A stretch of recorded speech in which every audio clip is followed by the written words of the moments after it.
ده مش مجرد راديو، ده راديو من جودة رضاوي زمان، راديو في البيت لست البيت، يتحط في المطبخ، يتحط في أي مكان في البيت. راديو يشغل كل الإذاعات. هنشغل مع بعض ونشوف على الطبيعة كده. هنشغلنا من هنا. فيتصدى دي كده إذاعة قوة القرآن الكريم. وعزم وحتم.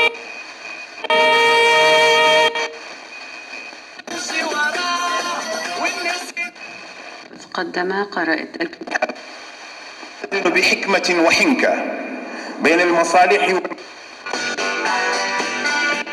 دفع وتعزيز العلاقات الثنائية بين البلدين.